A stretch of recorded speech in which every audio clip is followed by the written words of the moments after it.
Assalamualaikum warahmatullahi wabarakatuh. My name is Desi Ramadali. My name 2318036 and I'm from PBI 6A. So here I will explain to you about employment and appraisal interview. Okay, this chapter focuses on two main types of interview commonly found in the workplace: employment interview and appraisal interview. An employment interview is a personally interactive process of one or more people asking questions orally to another person and evaluating the answer for the purpose of determining the qualification of that person in order to make employment decision. Maksudnya adalah wawancara kerja ini adalah proses interaktif pribadi dari satu orang atau lebih yang mengajukan pertanyaan secara lisan kepada orang lain serta mengevaluasi jawaban tersebut untuk tujuan menentukan kualifikasi orang itu dalam membuat suatu keputusan.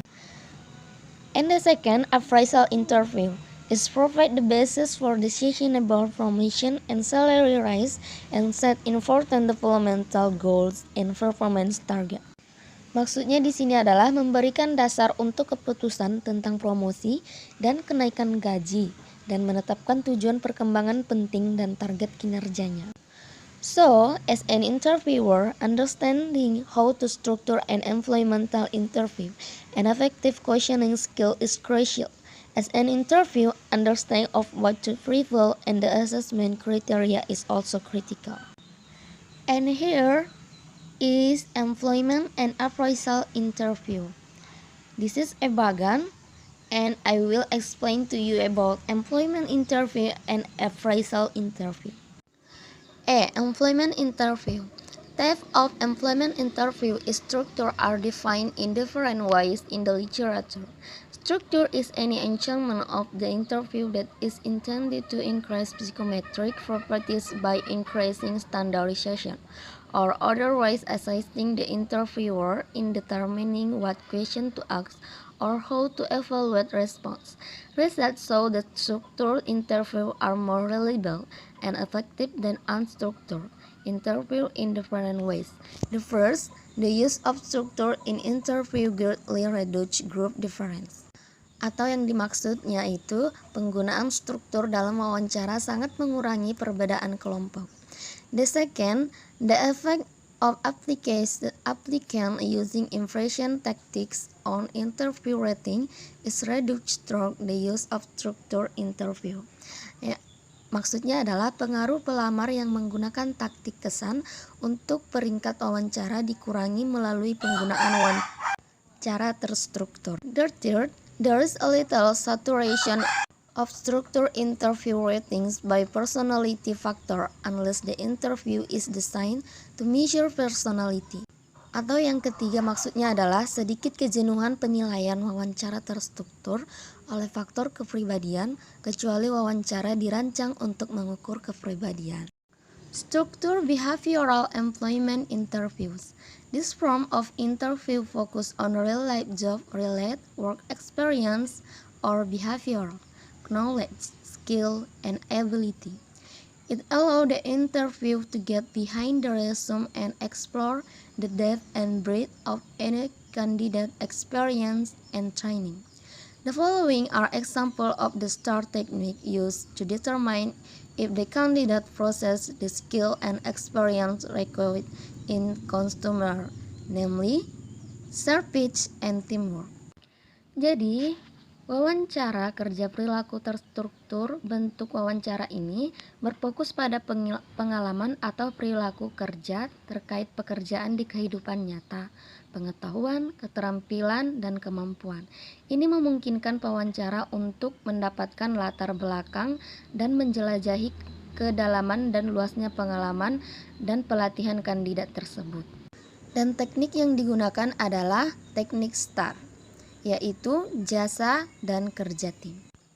The first, customer service. Example like, tell us about the most difficult customer service experience you have ever had to handle. The second, how were you made aware of the problem? The third, what steps did you take to solve the situation? The fourth, what could you have done better? The fifth, What happened as a result of your intervention? Nah, jadi itu adalah beberapa contoh pertanyaan dalam customer service. Yang kedua, teamwork. Behavior question. Example like, tell us about a team when you use a team approach to a problem solving. The second, how did the team work? The third, what solution did you attempt before involving the team? And another example. Jadi itu adalah contoh-contoh dalam pertanyaan untuk teamwork. B. Appraisal interview. Effective appraisal interview should allow employees to express what they feel and to plan for follow-up action after the interview. There are two main types of supervisor behavior which may have an impact on the employee's behavior and the effectiveness of an appraisal interview. Namely, the first, task-oriented behavior is about the extent to which a leader defines and organizes the roles of his or her follower and his or her own leadership role. This is divided into a few categories: short-term planning, clarifying task objective, responsibility, and monitoring operation and performance. Yang dimana maksudnya adalah seorang pemimpin mendefinisikan dan mengatur peran pengikutnya dan kepemimpinannya sendiri. Ini dibagi menjadi beberapa kategori, yaitu perencanaan jangka pendek, memperjelas tujuan dan tanggung jawab, dan memantau operasi dan kinerjanya. The second, relation-oriented behavior concern how much a leader shows concern and respect for his or her follower and develop mutual trust. Such behavior includes providing support, developing follower skill and confidence, providing recognition, consulting when making decisions, and empowering followers to take initiative in problem solving. Yang dimana perilaku berorientasi ini berhubungan untuk menyangkut seberapa besar seseorang memimpin, menunjukkan perhatian dan rasa hormat kepada pengikutnya, dan mengembangkan rasa saling percaya. Perilaku tersebut meliputi memberikan dukungan, mengembangkan keterampilan dan kepercayaan diri pengikut, memberikan pengakuan, berkonsultasi saat membuat keputusan, dan memberdayakan pengikut untuk mengambil inisiatif dalam pemecahan masalah. Example of task-oriented behavior and relation-oriented behavior. The first, task-oriented behavior. Seperti yang Anda lihat di sini ada beberapa task-oriented behavior. The first, performance evaluating, development planning, knowledge management, and problem-solving behavior. And the second, relation-oriented behavior. The first, positive relation-oriented behavior, neutral relation-oriented behavior, and negative relation-oriented behavior. Techniques required in interviews. The first, questioning technique. It is effective and ineffective question. The first, effective question. It determines whether the interview is effective or not. We first ask open-end question to get the information we want, then we ask probing question to get detail, and close question for one or two word answer, then verify of the result. Open question. Open question are used to elicit long answer, usually beginning with WH words such as what, why, and how. An open question asks the respondent to tell his or her opinions, knowledge, or feeling. There are two main types of open questions suggested. The first one being what spreadly. A Professor anthropology calls the grunter question, in which the interview asks the participant to reconstruct a significant part of an experience. For example, check me through a day in your job. It can also be a mini tour in which the interviewer asks the participant to reconstruct the dial a specific experience. Atau yang dimaksud pertanyaan terbuka, yang digunakan untuk memperoleh jawaban panjang yang biasanya dimulai dengan kata WH, seperti apa, mengapa, dan bagaimana. Sebuah pertanyaan terbuka meminta respon untuk menceritakan pendapatnya. Ada dua jenis utama pertanyaan terbuka yang disarankan oleh profesor. Seperti Spratly, seorang profesor antropologi yang menyebut sebagai pertanyaan terbesar, di mana pewawancara meminta peserta untuk merekonstruksi bagian penting dari sebuah pengalaman kerjanya. Another type of open and question focus more on the subjective experience of the participant. The interviewer asks herself what the experience was like for her. Example like, what was that like for you? When interviewer asks what something was like for participant, they are offering them the opportunity to reconstruct their experience according to their own sense of what is important. Atau jenis lainnya yaitu pertanyaan terbuka lebih berfokus pada pengalaman subjektif peserta. Pewawancara meminta untuk berbagi seperti apa pengalaman itu baginya.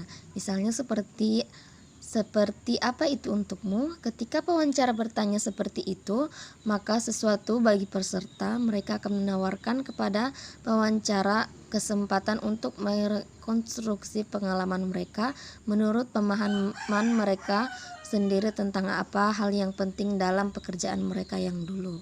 And the last is prohibiting question. The next stage is to ask prohibiting question to probe for details.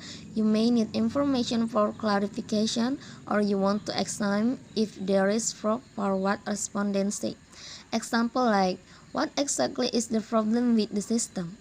What do you mean by your boss not appreciating your effort? How do you know that the marketing team has not a good job? Atau menyelidiki pertanyaan. Tahap selanjutnya adalah mengajukan pertanyaan penyelidik untuk menyelidikinya secara detail. Seperti contoh-contoh yang bisa Anda lihat di bawah ini. Okay, the following are example of open question and the probe question that follow. Open question: what do you enjoy most about your present job? Tell me about the best boss you have ever had. Tell me about the most difficult customer you have ever had. Have you ever had to do something at work that you disagree with? Nah, ini adalah beberapa contoh pertanyaan terbuka dan pertanyaan penyidik yang bisa Anda lihat. So, dengan mengajukan pertanyaan menyelidik, Anda dapat memahami apa yang dikatakan secara lebih menyeluruh dan menarik informasi. And the next, summarizing. Summarizing is an important part of listening. It indicates to those being questioned that you are taking them seriously and they are interested in what they are saying. In showing the speaker is being taken seriously. For example, so you have remind how many resources of it about next month's figure and they'll have them by next week. Maksudnya adalah menunjukkan kepada mereka yang ditanyai bahwa Anda menanggapinya dengan serius dan tertarik dengan apa yang mereka katakan pada saat wawancara berlangsung. And the last, reflecting. Reflecting is similar to summarizing, but instead of simply repeating the facts, it reflects the learner's interpretation of the speaker feelings, attitude, and values. For example, reflection. So you think how many resource of it is disorganized?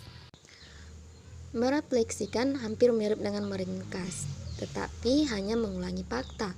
Itu mencerminkan interpretasi pendengar tentang perasaan, sikap, dan nilai pembicara tersebut. Okay, the next question techniques is ineffective question. There are other questions that need to be avoided in order for the interviewer to obtain the information required. In requirement interview especially, avoid asking the following type of question. The first, hypothetical suggestion. The second, free-part or sensitive question. 3, closed question. 4, cliches. So, these questions are weak indicator of the ability or competence of applicant, with what requirement interview aims to examine. And the last, leading question. Jadi, selain pertanyaan efektif, ada juga pertanyaan tidak efektif, yaitu pertanyaan yang perlu dihindari agar pewawancara mendapatkan informasi yang dibutuhkan dalam wawancara rekrutmen secara khusus. Yang pertama, pertanyaan hipotetis. Yang kedua, pertanyaan pribadi atau sensitif. Yang keempat, clash, yaitu pertanyaan ini merupakan indikator lemah dari kemampuan atau kompetensi pelamar. Dan yang terakhir, pertanyaan utama. Okay, the next technique required in interview is from standardization to interaction. Example like language use and nonverbal communication. A standard question can elicit different answers depending on how the question is delivered by the interviewer or manager. This target question falls under current work, situation work assignment, and the way home to manage. Introduce or refine the standard question seem to produce different sub-question response. And the third, leadership activity as gatekeeper. In addition to knowing the right question to ask, the importance of the decontextualizing standard question, through language use, and the facilitating the role of nonverbal communication. Oke, maksud dari standarisasi ke interaksi, misalnya penggunaan bahasa dan komunikasi nonverbal. Sebuah pertanyaan standar dapat memperoleh jawaban yang berbeda tergantung pada bagaimana pertanyaan tersebut disampaikan oleh pewawancara atau manajer. Yang ketiga, kegiatan pemimpin sebagai gatekeeper.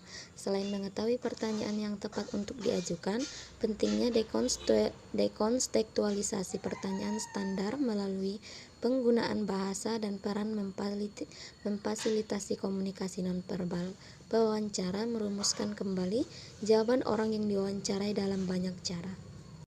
The first, the interview used now and then to tell her willingness to work longer. Atau orang yang diwawancarai menggunakan fakta sekarang dan kemudian untuk mengatakan kesediaan mereka untuk bekerja lebih lama di suatu perusahaan tersebut. Yang kedua, substitutes the random nature of the interview willingness to work longer hours with a more forceful approach in align with the institutional agenda. Atau menggantikan sifat ajak dari kesediaan orang yang diwawancarai untuk bekerja lebih lama dengan pendekatan yang lebih terarah sesuai dengan agenda kelembagaannya. Yang ketiga, yaitu the interviewer also represent what she said to make the answer more related to flexibility. Atau pewawancara juga mengulangi apa yang dia katakan untuk membuat jawaban itu lebih terkait dan fleksibilitas. The last three levels of listening or critical listening. According to Granot et al. 2020, interviewers should be able to listen on at least three levels. The first, they must listen to what the participant is saying. They must listen the content carefully and ensure that they understand the information given and how that is useful. Second level, interviewer must listen inner voice, which can be revealed by the interviewer by checking the participant's response seriously. And the last level, interviewer must listen while remaining aware of the time and the flow of the interview. Atau di tahap terakhir ini, yaitu 3 tingkat mendengarkan atau mendengarkan secara kritis, yang menurut Granot et al. Dan teman-temannya dalam tahun 2012, pewawancara harus dapat mendengarkan setidaknya 3. Pertama, mereka harus mendengarkan apa yang dikatakan peserta. Yang kedua, pewawancara harus mendengarkan suara hati yang dapat diungkapkan oleh pewawancara dengan menanggapi tanggapan peserta dengan serius. Dan yang terakhir, pewawancara harus mendengarkan sambil menatap dan menyadari waktu dan alur wawancaranya. In conclusion, to determine the effectiveness of a job interview, there are a number of factors that need to be taken into consideration. The first, job relatedness. Design the interview in a way that can help measure the knowledge, skill, and ability of the candidate in relation to the job requirement. The second, question design. Use experience-based questions which are found to be more effective than hypothetical questions. The third, questioning technique. Avoid asking free-flowing questions. Ask follow-up questions and allow room for interaction and free expression of ideas. The fourth, choice appropriate media. Use appropriate means to interview candidate. The lack of nonverbal cues in telephone interview possibly reduce the accuracy of personality judgment compared to page interview. The five, Note checking. Note checking as a ritual show the benefit of checking notes during the interview. And the last, consistent of use a decision model. Consistent the rule must be applied to all candidates to measure their knowledge, skill, and ability and suitability the position applied. Jadi, untuk menentukan efektivitas wawancara kerja, ada beberapa faktor yang perlu diperhatikan. Yang pertama, keterkaitan pekerjaan, yaitu untuk merancang wawancara kerja. Yang kedua, mendesain pertanyaan dengan baik. Yang ketiga, membuat teknik pertanyaan yang baik. Yang keempat, membuat media yang tepat. Yang kelima, mencatat seluruh bagian yang telah diwawancarai. Dan yang terakhir adalah konsisten untuk membuat peraturan. Semua kandidat mengukur pengetahuan, keterampilan, kemampuan, serta kesesuaian dengan posisi yang diharapkan. So that's all for me. Thank you. Assalamualaikum warahmatullahi wabarakatuh.